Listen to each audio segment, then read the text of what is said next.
ಒಮ್ಮೆ ಡಾಕ್ಟರ್ ರಾಜ್ಕುಮಾರ್ ಅವರು ಅವ್ರ ಕುಟುಂಬ ಸಮೇತ ಪುಣ್ಯಕ್ಷೇತ್ರಕ್ಕೆ ಹೋಗ್ತಾ ಇರ್ತಾರಂತೆ. ಹಾಗೆ ಧಾರ್ಮಿಕ ವಿಚಾರವಾಗಿ ಸಾಂಸ್ಕೃತಿಕವಾಗಿ ಮಾತಾಡ್ತಾ ಮಾತಾಡ್ತಾ ಎಲ್ಲರಿಗೂ ಒಂದು ಪ್ರಶ್ನೆ ಕೇಳ್ತಾರಂತೆ, ಮಕ್ಕಳಿಗೆ ಮೊಮ್ಮಕ್ಕಳಿಗೆ. ಸೊ ಇಡೀ ರಾಮಾಯಣದಲ್ಲಿ ನಿಸ್ವಾರ್ಥ ವ್ಯಕ್ತಿ ಅಂದ್ರೆ ಯಾರು ಅಂತ ಹೇಳಿ.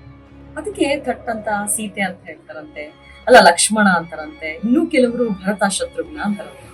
ಇದನ್ನ ಕೇಳಿಸ್ಕೊಂಡಂತ ಅಣ್ಣವರು ನಕ್ಬಿಟ್ಟು ಸುಮ್ಮನಾಗ್ತಿತ್ತಂತೆ. ಸರಿ, ನಾ ಇದಕ್ಕೆ ಆಮೇಲೆ ಸರಿಯಾದ ಉತ್ತರ ಕೊಡ್ತೀನಿ ಅಂತ ಹೇಳಿ ಇನ್ನು ಆ ಪುಣ್ಯಕ್ಷೇತ್ರಕ್ಕೆ ಹೋಗ್ತಾರೆ. ಊಟ ಮುಗಿಸ್ಕೊಂಡು ವಾಪಸ್ ಬೆಂಗಳೂರಿಗೆ ಬರ್ತಾ ಮತ್ತೆ ಅಣ್ಣವರು ಈ ವಿಚಾರವನ್ನ ಇರ್ತಾರಂತೆ. ಆದ್ರೂ ಕೂಡ ಯಾರಿಂದ ಸರಿಯಾದ ಉತ್ತರ ಬರಲ್ಲ. ಅದಕ್ಕೆ ಅಣ್ಣವರೇ ಹೇಳ್ತಾರಂತೆ ಹನುಮಂತ ಅಂತ ಹೇಳಿ. ಅರೆ ಹನುಮಂತನ? ಹನುಮಂತ ರಾಮನ್ ಬಂಟ ಭಕ್ತ ಅಲ್ವಾ, ಅದ್ ಹೀಗೆ ಅಂತ ಹೇಳಿ. ಅದಕ್ಕೆ ಅಣ್ಣವ್ರು ಹೇಳ್ತಾರಂತೆ, ರಾಮ ಅಪ್ಪನಿಗೆ ಕೊಟ್ಟ ಮಾತಿನ ಪ್ರಕಾರ ವನವಾಸಕ್ಕೆ ಹೋಗ್ತಾನೆ. ಇನ್ನು ಸೀತೆ ಗಂಡ ರಾಮನಿಂದೆ ಆಕೆ ಕೂಡ ವನವಾಸಕ್ಕೆ ಹೋಗ್ತಾಳೆ.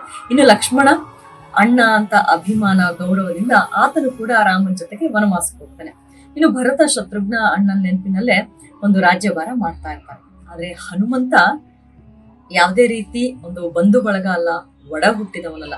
ಆದ್ರೂ ಲಂಕೆಗೆ ಹೋಗ್ತಾನೆ ಸೀತಾ ಮಾತೆಯನ್ನ ಕಾಪಾಡೋದಕ್ಕೆ.